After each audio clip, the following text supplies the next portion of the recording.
El espejo llegó un martes. Esa misma noche, alguien entró al templo. No forzó la entrada. No necesitó hacerlo. Las puertas ya estaban abiertas. Alguien las había dejado así, alguien que conocía cada cerrojo, cada guardia, cada hora en que yo estaba sola. Euríale lo trajo envuelto en lino blanco, con las dos manos extendidas, como si fuera una ofrenda. No estaba detrás de ella, los ojos bajos, la boca apretada en algo que yo confundí con emoción. Era bronce pulido. Con serpientes grabadas en el marco, mis serpientes, las de mi cabello, como si alguien las hubiera copiado de memoria. O de muy cerca. Para que nunca olvides lo que eres, dijo Euríale. Yo lo tomé. Eso fue mi error. No el primero. Pero sí el que selló la puerta detrás de mí. ¿Cuánto tiempo puede una mujer mirar a su propia sangre sin ver lo que tiene enfrente? Yo tardé 27 años en saberlo. Y cuando lo supe, ya era demasiado tarde para el espejo. Para el templo. Para la mujer que yo era antes de esa noche. Lo que voy a contarte no es el mito que conoces. Es lo que pasó antes. Lo que nadie grabó en piedra porque quienes podían hacerlo tenían razones para callarlo. Escucha. Porque esto también te pertenece. El espejo llevaba 3 días en mi cuarto cuando Alcmé vino a verme. Entró sin llamar, cosa que nunca hacía, y cerró la puerta con el cuerpo, apoyando los hombros contra la madera como si quisiera impedir que algo entrara detrás de ella. Tenía el dobladillo de la túnica mojado. Había corrido desde el patio interior, donde las sacerdotisas menores lavaban los paños del altar al amanecer. Necesito decirte algo, dijo. Y luego no dijo nada. La conocía desde hacía 16 años. Alcmé no era mujer de silencios largos. Sus silencios eran cortos y precisos, como cuchillos que todavía no habían decidido caer. Dilo, le dije. Ella miró el espejo en la pared. ¿Cuándo te lo dieron? El martes. ¿Por qué? Sus manos se apretaron contra la tela de su ropa. Los nudillos, blancos. Igual que los suyos cuando algo la asustaba de verdad. Porque el lunes por la noche, dijo, vi a Euríale salir por la puerta lateral del templo. La que da al camino del puerto. Me quedé quieta. Las serpientes en mi cabello se detuvieron. Las 4 al mismo tiempo. Cosa que solo ocurre cuando el cuerpo sabe algo que la mente todavía está procesando. ¿A qué hora?, pregunté. Después de la última guardia. Pasada la medianoche. La puerta lateral del templo no tiene uso ceremonial. Es la puerta que usamos cuando no queremos ser vistas. Cuando algo debe moverse entre el templo y el mundo sin dejar registro. Euríale sabía eso. Lo sabía desde que éramos niñas. ¿Viste con quién se encontró? Alcmé dudó. Ese medio segundo fue suficiente. No vi el rostro, dijo. Pero el manto era de lana azul con bordado en plata. El tipo de bordado que usan los enviados del mar. Los enviados del mar. Poseidón no viaja en persona a los templos de tierra adentro. Manda representantes. Hombres de manto azul con hilo de plata en el borde, que hablan poco y escuchan todo. Sentí algo en el pecho. No miedo. Algo anterior al miedo, esa presión detrás del esternón que llega cuando la mente empieza a unir puntos que preferiría dejar separados. El espejo.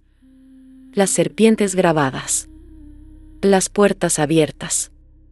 ¿Cuánto tiempo estuvieron?, pregunté. Menos de 1 hora. Euríale volvió sola. Sola. Sin el manto azul. Sin rastro. Me levanté. No le digas esto a nadie más, le dije a Alcmé. Todavía no. Ella asintió. Pero sus ojos decían algo diferente, decían que ya era tarde para algunos silencios. No le pregunté qué quería decir con eso. Debí haberlo hecho. Salí al corredor y me detuve frente al patio central. El templo a esa hora era de luz oblicua y piedra fría. Las sacerdotisas menores ya habían terminado su trabajo y el lugar estaba casi vacío. Casi. Steno estaba sentada en el borde de la fuente, con las manos en el regazo y los ojos fijos en el agua. La miré desde el corredor durante 30 segundos completos. No levantó la vista. Steno siempre levantaba la vista cuando yo entraba a un espacio. Era un hábito de infancia, de cuando éramos 3 niñas en una casa pequeña y cada entrada era un evento. Habíamos crecido atentas la una a la otra de ese modo, con ese radar instintivo que se desarrolla cuando compartes sangre y paredes. Ese día no lo hizo. Sus manos. Quietas.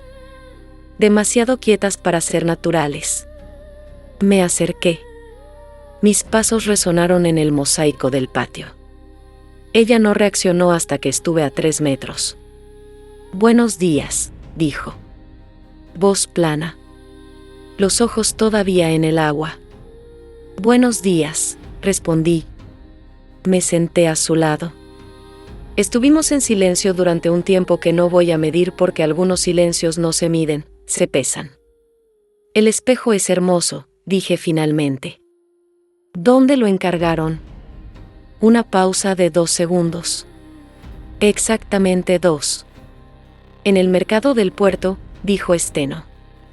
Hay un artesano que trabaja el bronce como nadie. El mercado del puerto. El mismo puerto al que Uriale fue la noche de lunes. ¿Fuiste tú también?, pregunté. No. Fui solo yo, respondió Steno. Pero dijo, fui solo yo, cuando la pregunta era si ella había ido. Un error pequeño. El tipo de error que comete alguien que está respondiendo a la pregunta real, no a la que le hicieron. Me levanté. Es un regalo hermoso, repetí. Y me fui. Caminé de regreso a mi cuarto con pasos que esperaba fueran normales. Que no delataran nada. Entré, cerré la puerta, me senté en el suelo con la espalda contra la cama. Las serpientes se movieron. Despacio. Con ese movimiento lento y pesado que tienen cuando están pensando, porque si piensan, a su modo, con sus cuerpos largos y su memoria de escamas. Miré el espejo. Las serpientes grabadas en el marco me devolvieron la mirada. Alguien las había copiado con demasiada precisión. El número exacto. La curvatura de cada una. El espacio entre ellas. Para copiar algo con esa exactitud, necesitas haberlo estudiado. Durante mucho tiempo. O necesitas haber dormido al lado de ello. Me quedé en el suelo sin moverme durante lo que calculo fueron 40 minutos. El templo fue haciendo sus ruidos habituales alrededor mío, pasos, agua, el canto de la guardia de mediodía que empezaba a prepararse. El mundo siguió funcionando como si nada hubiera cambiado. Pero algo había cambiado. Yo todavía no sabía exactamente qué. Pero lo sentía en la forma en que las serpientes respiraban, ese ritmo que tenían cuando el peligro existía pero aún no tenía forma. Me puse de pie. Fui al altar. El altar del templo era de mármol blanco con vetas grises, rectangular, con una superficie lisa que se usaba para las ofrendas de la mañana. Debajo del altar había un espacio, no exactamente oculto, pero no obvio tampoco, donde se guardaban los registros más antiguos del templo, los que no cabían en los archivos principales. Yo lo sabía porque había sido yo quien organizó esos registros, 15 años atrás, cuando el templo todavía era nuevo para mí y yo todavía creía que el conocimiento protegía. Me arrodillé. El espacio debajo del altar olía a piedra húmeda y a aceite de oliva rancio. Había rollos de papiro atados con cordón rojo, fichas de arcilla con sellos que ya no reconocía a nadie, y un par de registros de cerámica con nombres de sacerdotisas que habían pasado por el templo en los últimos 40 años. Y algo más. Algo que no debía estar ahí. Un cilindro de cuero, del tamaño de mi puño, sellado con cera de color oscuro. No roja como los sellos del templo. No blanca como los de las ofrendas privadas. Azul oscuro. El color que usan los escribas de los dominios del mar. Lo tomé. Era más pesado de lo que parecía. Lo giré entre mis manos. El sello estaba intacto, nadie lo había abierto, o si lo habían hecho, habían vuelto a sellarlo con cuidado. En la cera había una marca pequeña, circular, con una figura que reconocí aunque habría preferido no hacerlo. Un tridente rodeado de olas. Poseidón. No su templo. No su símbolo ceremonial. Su sello personal, el que se usa para comunicaciones que no pasan por intermediarios. El que se usa cuando algo es tan importante, o tan secreto, que el Dios mismo necesita que su nombre esté en la cera. Me quedé arrodillada debajo del altar con ese cilindro en las manos durante lo que debieron ser varios minutos. Pero no lo abrí. Todavía no. Porque en ese momento, escuché pasos. Pasos que conocía. Errepidos, con ese peso particular que tiene quien camina con propósito y sin querer ser escuchada. Euríale. Me quedé completamente quieta. Las serpientes también. Los pasos se detuvieron justo afuera del espacio del altar. Una pausa. Y luego, más rápidos, se alejaron hacia el corredor lateral. Ella no entró. No sabía si eso era buena señal o no. Guardé el cilindro dentro de mi túnica, contra el costado del cuerpo. Volví a ponerme de pie. Salí del espacio del altar con movimientos que esperaba parecieran ordinarios, alguien revisando los archivos, nada más. El corredor estaba vacío. Regresé a mi cuarto con el cilindro escondido bajo la ropa y el peso de lo que no sabía todavía presionando contra cada costilla. El espejo seguía en la pared. Me quedé mirándolo. 27 años. Me levanté. Caminé hasta el espejo. Puse la palma de la mano sobre el bronce, frío, denso, con el peso específico de algo que no debía estar ahí. 27 años de compartir sangre, nombre, espacio. 27 años de saber que el vínculo entre hermanas es el único lazo que nadie puede fabricar, porque viene del mismo origen, del mismo inicio, de antes de que cualquiera de las dos supiera que el mundo también podía traicionar. Retiré la mano. En el bronce quedó la marca del calor de mi palma, difuminándose despacio. ¿Tú también lo hiciste? ¿Cerraste los ojos cuando alguien que debía amarte entró a tu cuarto de noche? Yo lo hice. Y esa noche, con el cilindro de Poseidón contra mi costado y el espejo de mis hermanas en la pared, entendí que el precio de haber cerrado los ojos era exactamente este, despertar sin saber desde cuando la puerta ya estaba abierta. El cilindro en mis manos era la respuesta a una pregunta que yo no había tenido el valor de formularme. Pero ahora sí tenía que abrirlo. Ahora sí tenía que saber. Lo apoyé sobre la cama. Rompí el sello con el borde de mi uña. La cera azul cayó en 2 pedazos al suelo. Dentro había un documento de papiro, doblado 3 veces. Con escritura apretada, clara, en el dialecto de los escribas del norte. Empecé a leer. Y cada línea que avanzaba, el espejo en la pared se volvía un objeto que yo ya no reconocía. Si esta historia ya despertó algo en ti, dale like y acompáñanos. Cuéntanos en los comentarios algo que nunca le habrías dicho a quien te traicionó, pero que hoy, por fin, puedes decir.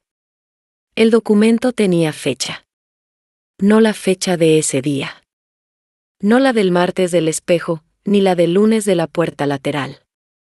La fecha era de 7 años atrás.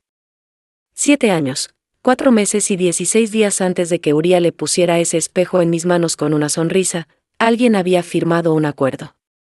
El acuerdo tenía 3 partes. La primera parte era una descripción. 2 páginas completas describiendo los movimientos de una sacerdotisa del templo, sus horarios, sus rutas dentro del edificio, los momentos en que estaba sola. Estaba escrito con la precisión de alguien que había observado durante mucho tiempo. Meses, por lo menos.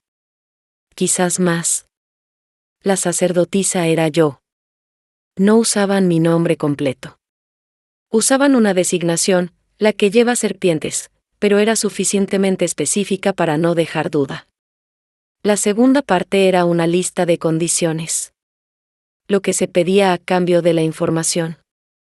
No era dinero. No era protección. Era algo más simple y más permanente. Inmortalidad. Las dos firmantes del acuerdo, cuyos nombres aparecían al final, con sus sellos personales, en tinta que no dejaba lugar a interpretación, pedían ser convertidas en seres que no pudieran morir. Que no envejecieran. Que permanecieran como habían sido, para siempre. La tercera parte era la firma del otorgante. Tridente sobre olas. Poseidón. Me quedé con el documento en las manos durante el tiempo que tardé en leerlo 3 veces completo. Necesité 3 lecturas para que la información dejara de ser palabras y se convirtiera en algo que mi cuerpo pudiera procesar. 7 años. Euriale llevaba 7 años entregando información sobre mis movimientos. Mis horarios. Mis rutas. Los momentos en que estaba sola. Y no lo sabía. Tenía que saberlo. Porque la lista de condiciones tenía 2 firmas. No una. 2. Con los sellos de las 2. No, que esa mañana había dicho, fui solo yo, cuando la pregunta era otra. No, que no levantó la vista cuando yo entré al patio. No, que había aprendido a no mirarme desde hace exactamente, yo lo calculé mientras leía, con esa parte de la mente que sigue funcionando incluso cuando el resto colapsa, 7 años. Doblé el documento. Lo guardé dentro de la funda de cuero. Me puse de pie. Las serpientes en mi cabello estaban completamente inmóviles, no el tipo de quietud que precede al sueño, sino el tipo que precede a algo que todavía no tiene nombre. Tenía hasta el amanecer del día siguiente. Eso lo sabía por lo que Alcmé me había dicho. Euriale volvía al puerto en los ciclos de luna menguante, y la luna menguante comenzaba esa noche. Si Euriale iba al puerto y yo no tenía el documento en un lugar seguro, no habría forma de probar nada. El cilindro podía ser negado. El sello podía ser falsificado, dirían. La que lleva serpientes, podía referirse a cualquiera. Pero si yo tenía el documento, y encontraba a alguien que lo hubiera visto antes, que pudiera testificar que existía y de dónde venía, entonces la cosa cambiaba. Alcmé. Alcmé había estado en el templo durante esos 7 años. Alcmé conocía la caligrafía de los escribas del norte, había pasado 2 años en el santuario de Delfos estudiando los registros de las ofrendas y había aprendido a distinguir los dialectos escritos. Alcmé podía confirmar la autenticidad del documento. Y Alcmé ya me había dicho que había visto algo. Fui a buscarla. La encontré en el pasillo que lleva a los cuartos de las sacerdotisas menores, doblando telas con esa concentración excesiva que tiene la gente cuando está tratando de no pensar en algo.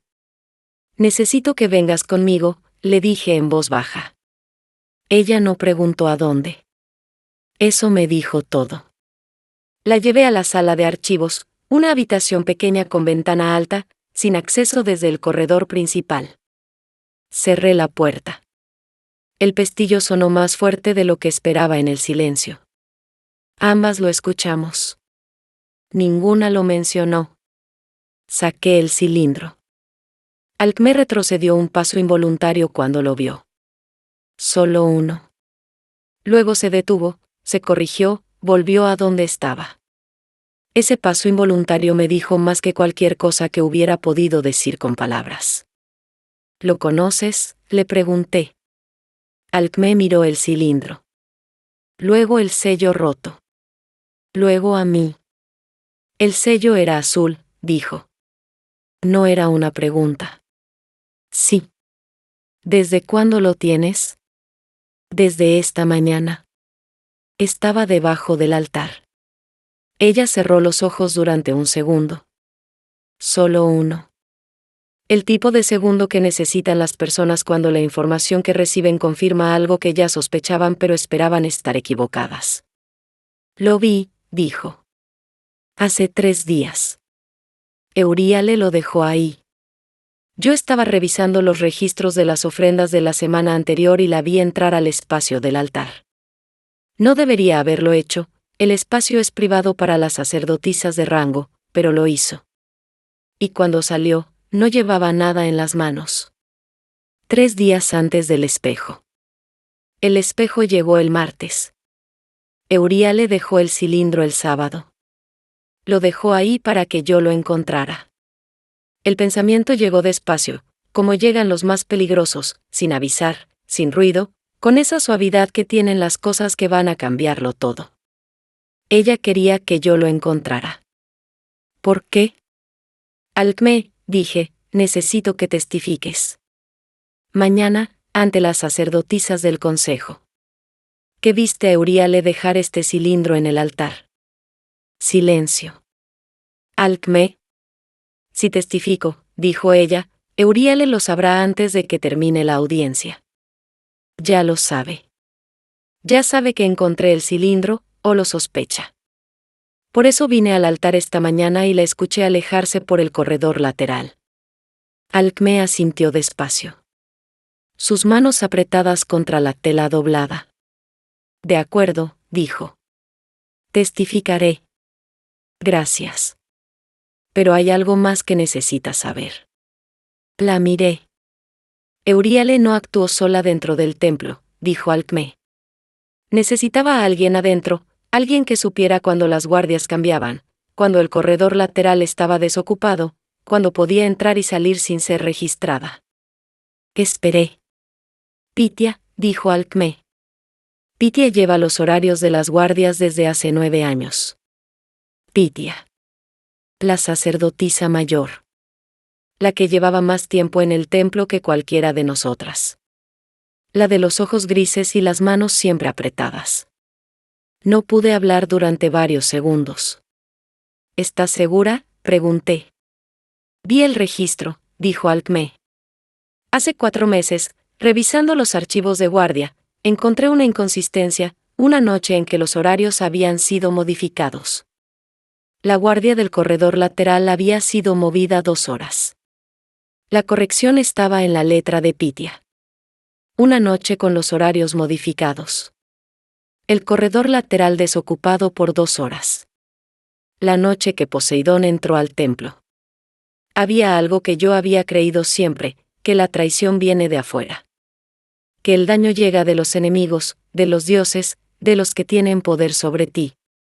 Que las personas de tu propio mundo, las que comparten tu espacio y tu historia, pueden decepcionarte, sí, pero no esto. No esto. Hay mujeres que no necesitan un dios para destruirte. A veces, solo necesitan conocer tu nombre verdadero. Salí de la sala de archivos con el cilindro guardado y la mente trabajando a una velocidad que el cuerpo no podía seguir.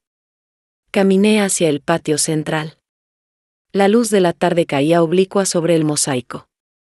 Steno seguía en el borde de la fuente. Esta vez sí me miró cuando entré. Sus ojos eran los ojos de siempre, oscuros, con ese color particular que solo tienen las personas que crecieron cerca del mar. Los mismos ojos que habían visto mis primeros pasos en este templo. Los mismos que habían visto todo lo que yo era antes de ser lo que soy. Medusa, dijo. Steno. ¿Encontraste algo? La pregunta llegó tan directa que casi me detuvo. ¿Por qué me preguntas eso? Respondí. Ella bajó la vista al agua. Porque te conozco, dijo. Y cuando algo está mal, caminas de otra manera. 7 años, pensé. 7 años entregando mis movimientos y todavía me conoces lo suficiente para leer cómo camino. Eso era lo que más dolía. No que supiera mis rutas. No que hubiera firmado el acuerdo. Sino que todavía me conociera. Que el conocimiento de mí que tenía fuera real, no fabricado, no instrumental, no falso. Real. Acumulado en 27 años de proximidad genuina. El conocimiento y la traición existían en el mismo cuerpo. Eso no debería ser posible. Y sin embargo era exactamente lo que tenía enfrente. ¿Cuánto tiempo llevan planeando esto?, le pregunté. No pretendí que no sabía nada. No tenía energía para eso. Steno no se sobresaltó. No negó. Solo siguió mirando el agua. Mucho tiempo, dijo. 7 años, 4 meses y 16 días, dije yo. Silencio. ¿Por qué?, le pregunté. Solo eso. Una sola palabra. Ella levantó la vista. Porque queremos seguir existiendo, dijo. Porque el tiempo nos va a borrar. A mí y a Euriale. Tú tienes las serpientes, eres visible, eres imposible de ignorar. Nosotras somos mortales, Medusa. Vamos a morir y nadie va a recordar nuestro nombre. La miré durante un momento largo. ¿Y entregando a tu hermana se resuelve eso? No respondió. Me alejé sin esperar respuesta. Porque ya tenía la que necesitaba. No era ambición lo que las había llevado ahí. Era miedo. El miedo más antiguo, el de desaparecer sin dejar huella. El miedo de que el mundo siga después de ti como si nunca hubieras estado. Ese miedo yo lo conocía. Que yo lo conociera no cambiaba lo que habían hecho. Pero me hacía entender que no había monstruos en esta historia. Solo mujeres que tuvieron miedo en distintas direcciones. Volví a mi cuarto. El espejo me esperaba en la pared. Lo miré durante un largo momento. Luego lo giré hasta que quedó frente a la pared. Ya no necesitaba verme en él. Lo que tenía que hacer era claro: al día siguiente, al mediodía, convocaría a las sacerdotisas del consejo. Presentaría el documento. Alcmé testificaría. Las fechas, las firmas, el sello, todo estaba ahí. La verdad era verificable. Pero esa noche, mientras las lámparas del templo se apagaban una a una, escuché pasos en el corredor. No eran los de Alcmé. Eran los de Euriale. Y se detuvieron frente a mi puerta durante exactamente 42 segundos. Conté. Luego se fueron. Y en ese silencio que quedó después, entendí que el tiempo que tenía para actuar era más corto de lo que había calculado. Porque Euriale también sabía que yo sabía. Y al amanecer, el corredor lateral volvería a estar desocupado. Llegué al patio central antes de que el sol terminara de subir. Las sacerdotisas del consejo eran 9. 9 mujeres que habían pasado entre 10 y 40 años en ese templo, que conocían sus piedras y sus grietas, que sabían distinguir cuando algo estaba fuera de lugar con solo mirar la manera en que el polvo se asentaba en los corredores. Las convoqué con el pretexto de una consulta de archivo, la fórmula que se usaba para reuniones que no podían esperar al ciclo ordinario. 4 de las 9 llegaron en los primeros 20 minutos. Las otras 5 llegaron en el cuarto de hora siguiente, con los mantos todavía sin terminar de ajustar, los ojos semicerrados de sueño o de precaución. Titia llegó la última. Me miró desde el umbral durante un segundo más de lo necesario. Me mantuve quieta. Coloqué el cilindro en el centro del patio, sobre el mosaico, donde todas pudieran verlo. El cuero oscuro contra las teselas de piedra. La cera rota todavía adherida a los bordes de la apertura. Encontré esto ayer bajo el altar, dije. Quisiera leerlo en voz alta ante el consejo. Silencio entre las 9. ¿Con qué autoridad?, preguntó una de las sacerdotisas más antiguas, Zorra, que llevaba 32 años en el templo y había visto todo con la paciencia de alguien que sabe que los problemas no desaparecen solos. Con la autoridad de quien lo encontró, dije. Y de quien puede demostrar su autenticidad. Alcmé estaba al fondo del patio, de pie, con las manos juntas y la mirada fija en el suelo de piedra. No levantó la vista cuando hablé. Pero tampoco se movió. Empecé a leer. Leí el documento de principio a fin. Sin omisiones. Sin comentarios. Solo las palabras que estaban ahí, en el orden en que habían sido escritas 7 años atrás. El patio fue quedando más quieto con cada párrafo. Cuando terminé, doblé el documento y lo coloqué sobre el cilindro. Alcmé, dije, ¿puedes confirmar el origen de este documento? Alcmé dio un paso adelante. Y entonces Euriale entró al patio. No venía sola. Venía con 3 mujeres que yo no había visto nunca, de túnica gris, sin insignias de ningún templo, con ese modo de caminar que tienen las personas que trabajan para alguien que prefiere no ser nombrado. Una de ellas llevaba un rollo de papiro sellado con cera blanca. No azul. Blanca. El color de Atena. Sentí algo cambiar en el aire. No metafóricamente, literalmente. Como cuando el viento cambia de dirección antes de una tormenta y el cuerpo lo detecta antes de que la mente lo procese. El Consejo tiene todo el derecho de revisar documentos presentados como evidencia, dijo Euríale. Su voz era tranquila. Demasiado tranquila para alguien que acababa de escuchar sus secretos leídos en voz alta. Yo también tengo un documento. La mujer de la túnica gris se adelantó y colocó el rollo sellado junto al cilindro. Ábrelo, le dije. Euríale lo abrió ella misma. Era otro documento. También con escritura apretada, también con sello al final. Pero era diferente al mío en una cosa fundamental, era más reciente. La fecha era de la semana anterior. Y describía, con la misma precisión del primero, los eventos de los últimos días en el templo. ¿Quién había entrado al espacio del altar sin autorización? ¿Quién había tomado objetos que no le pertenecían? ¿Quién había movido un cilindro sellado de su lugar original? Todos los actos eran míos, descritos como violaciones del protocolo del templo. Este documento fue registrado ante el escriba de Atena hace 6 días, dijo Euríale. 3 días antes de que el cilindro fuera movido. 3 días antes. Ella había preparado esto 3 días antes de que yo siquiera encontrara el cilindro. Lo había puesto bajo el altar sabiendo que yo lo encontraría. Sabiendo que lo presentaría. Sabiendo que la audiencia que yo convocaría sería el escenario perfecto para presentar su contraevidencia, que yo había violado el protocolo, que había tomado un objeto de correspondencia privada, que mis acusaciones eran el resultado de una infracción que yo misma había cometido. El cilindro era la trampa. Y yo había caminado directamente hacia ella. El documento que presentas, dijo Pitya entonces, con esa voz de alguien que ha ensayado lo que va a decir, fue tomado de manera irregular de un espacio sagrado.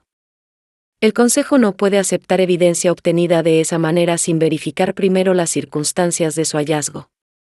Pitya. Con los horarios de las guardias en su memoria. Con 9 años de información sobre cómo funciona este templo. Con ese modo de hablar que hace que la trampa suene como procedimiento. Miré a Alcmé. Alcmé tenía los ojos fijos en el suelo. No iba a hablar. No en ese momento. No con Euríale presente. No con las mujeres de túnica gris ahí, registrando cada movimiento. No con Pitya enmarcando la situación antes de que nadie más pudiera hacerlo. La audiencia que yo había convocado para exponer la traición se había convertido en la audiencia donde yo era lo que estaba siendo expuesto. Las serpientes en mi cabello se levantaron. Las 9 al mismo tiempo. Era la primera vez en años que lo hacían de esa manera, no por peligro externo, sino por algo que venía de adentro. De la comprensión de que el suelo bajo mis pies no era lo que yo creía que era. Euríale me miraba. Sin triunfo en la cara. Sin satisfacción. Con algo que me costó varios segundos identificar porque era la última cosa que esperaba ver en ese momento. Lástima. Euríale me miraba con lástima. Medusa, dijo, en voz baja, lo suficientemente baja para que solo yo la escuchara, no tenías que encontrarlo.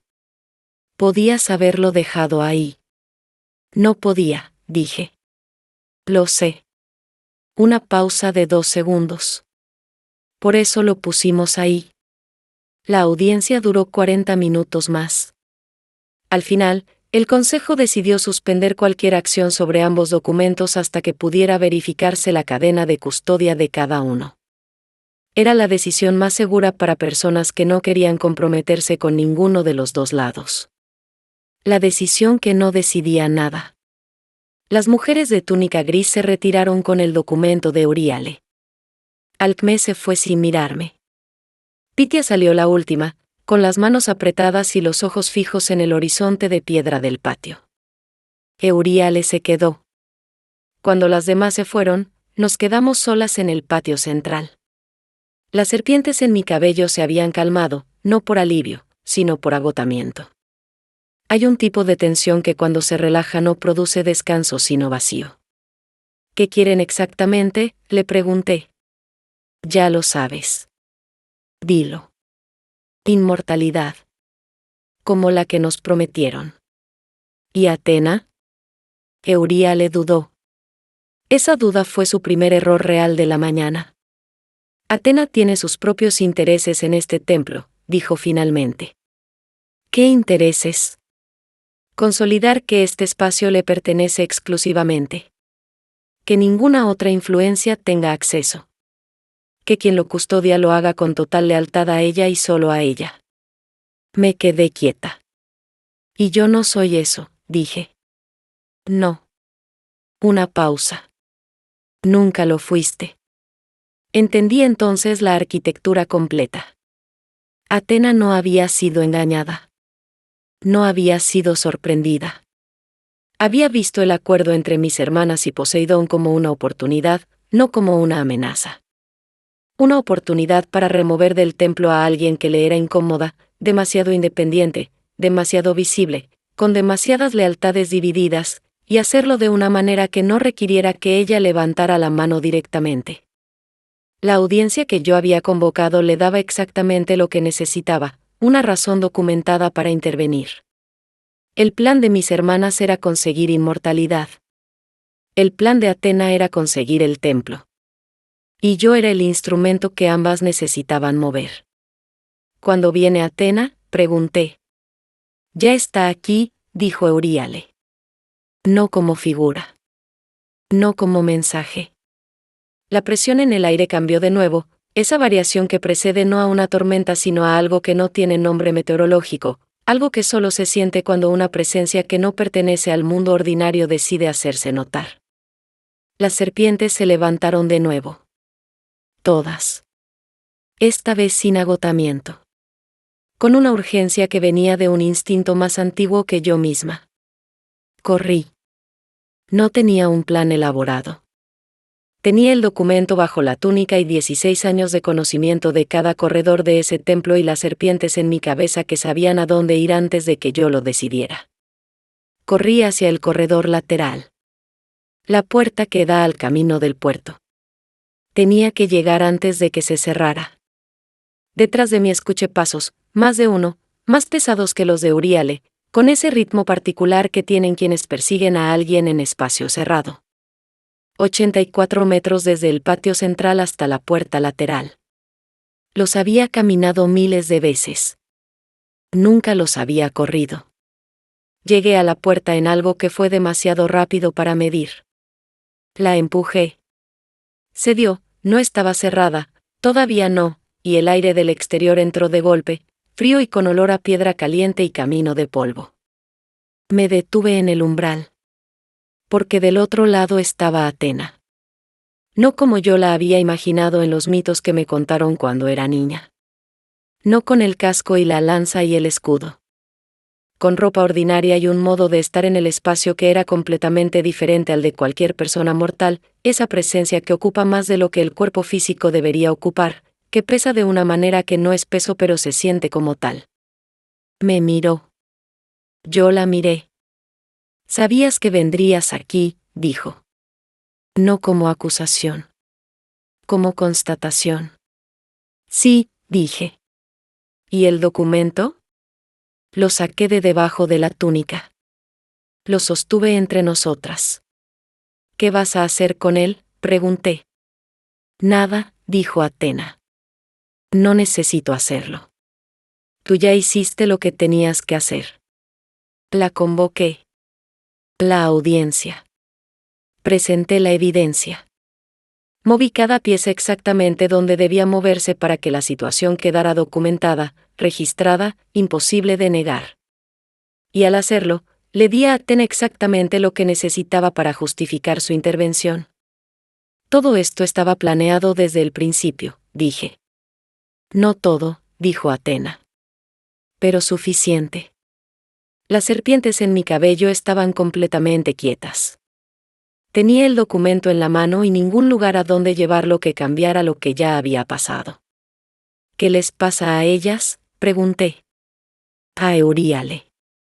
A Steno. Reciben lo que pidieron. Inmortalidad. Sí. El peso de esa respuesta tardó varios segundos en asentarse. Las que me traicionaron iban a vivir para siempre. En la forma que habían pedido, como górgonas, con todo lo que eso implicaba. Pero vivas. Permanentes. Recordadas. ¿Y yo?, pregunté. Atena no respondió de inmediato.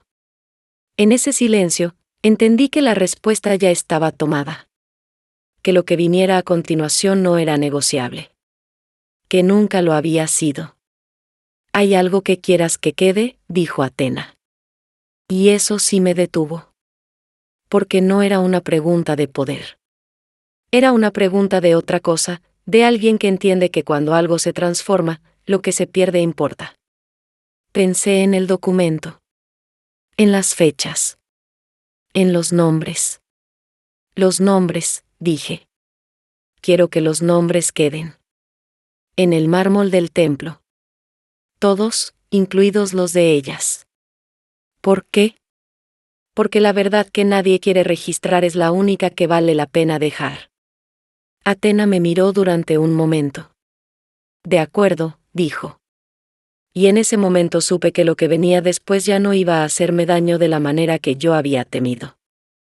Porque lo que yo más temía no era la transformación. Era el olvido. El templo al amanecer del día siguiente olía distinto. No a incienso.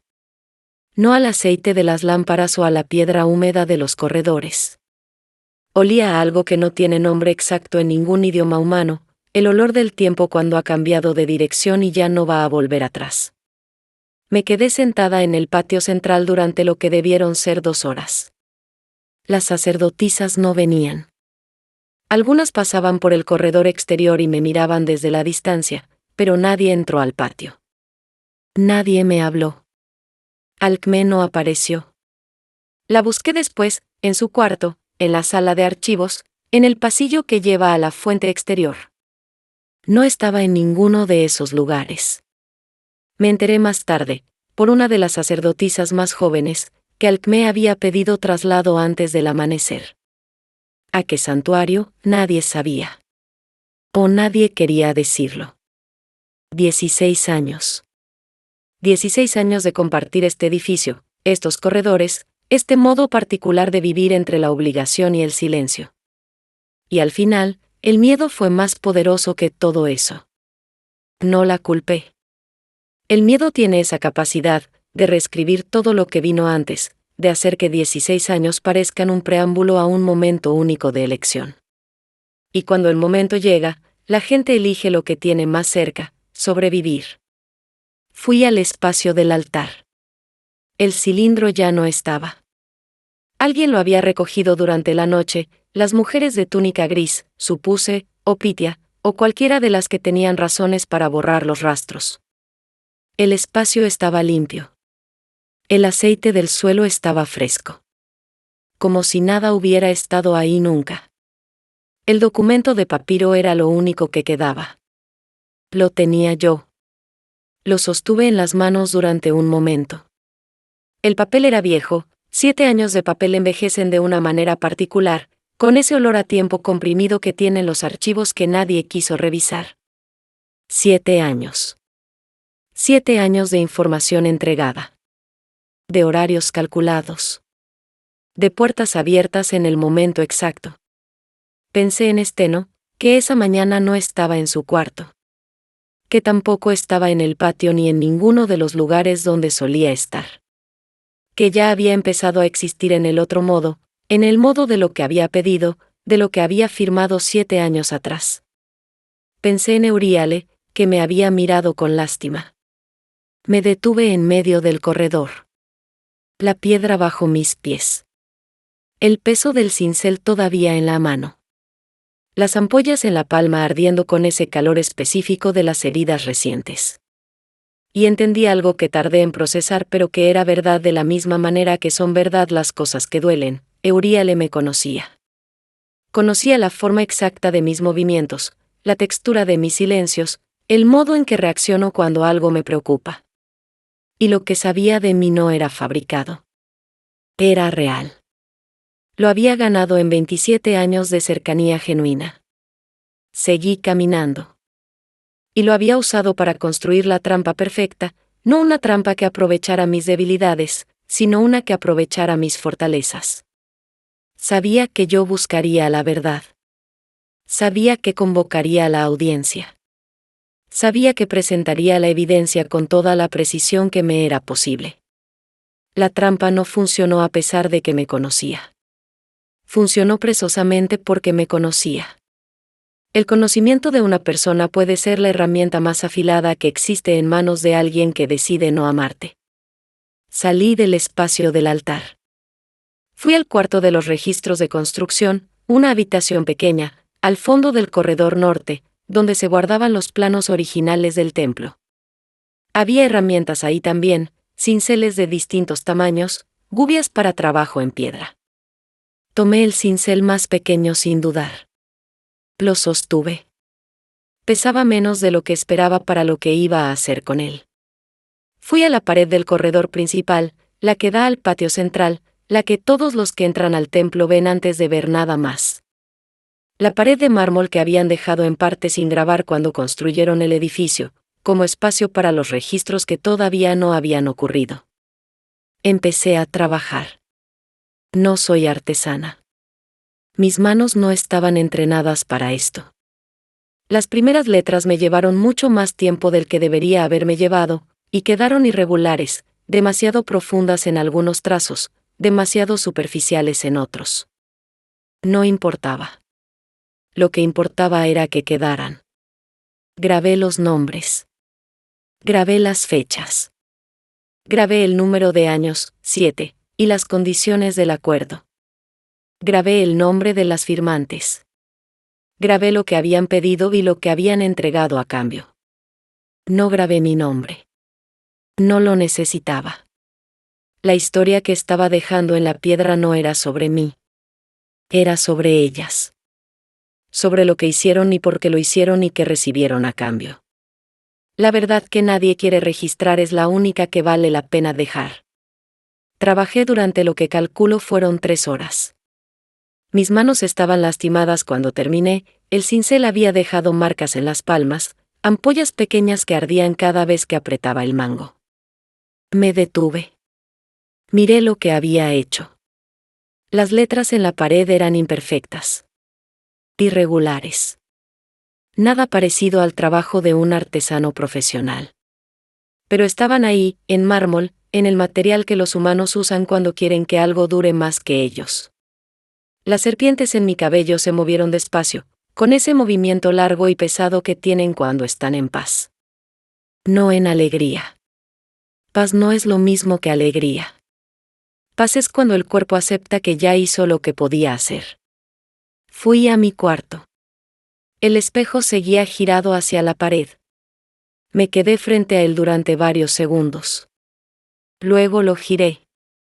Mi reflejo en el bronce era el de siempre, los mismos rasgos, las mismas serpientes, la misma cara que había tenido toda la vida. Pero había algo diferente en la manera en que los ojos miraban. No más duro. No más frío. Diferente. Como cuando un río cambia de curso y el cauce nuevo no se parece al antiguo, pero el agua es la misma. Me pregunté si Athena había cumplido su parte. Si los nombres estaban grabados también en algún otro lugar, en el registro que ella llevaba, en el libro de los que reciben lo que piden. Si Euriale y no existían ya en su nueva forma. No lo sabía. Tampoco lo necesitaba saber en ese momento. Lo que yo había hecho estaba en la pared del corredor principal. Lo que ellas habían pedido y recibido no era mi responsabilidad mantener. Puse el espejo de vuelta contra la pared. Esta vez no lo giré por no querer verme. Lo giré porque ya no lo necesitaba para saber quién era. Salí al corredor. La luz del final de la tarde entraba por las ventanas altas y caía oblicua sobre el mosaico del patio. Las teselas captaban la luz de esa manera particular que tienen los materiales viejos, no brillando, sino recordando que en algún momento brillaron. Caminé hasta el patio central. La inscripción en la pared estaba exactamente como la había dejado. Me quedé frente a ella. Leí los nombres de mis hermanas en la piedra. Y en ese momento, mientras los leía, vi algo que me detuvo. Al final de la inscripción, debajo del último nombre, debajo de la última fecha, había una cuarta línea. Una línea que yo no había grabado. 4 palabras. En un dialecto que yo reconocí, el mismo de los escribas del norte, el mismo del documento original, pero con una caligrafía que no era la mía ni la del artesano original ni la de ninguna persona que yo hubiera visto trabajar en ese templo. La caligrafía era perfecta. Demasiado perfecta para ser humana. Leí las 4 palabras. Las leí 2 veces. Y las serpientes en mi cabeza se levantaron todas a la vez, no de alarma, sino de algo diferente. De reconocimiento. Del tipo de reconocimiento que ocurre cuando entiendes que una historia que creías terminada acaba de revelar que tiene otra capa. Alguien había estado en el templo después de mí. Alguien que conocía la historia completa. Alguien que no quería que terminara aquí. Miré el corredor vacío. La luz del final de la tarde seguía cayendo sobre el mosaico. El templo estaba en silencio. Pero el silencio ya no era el mismo.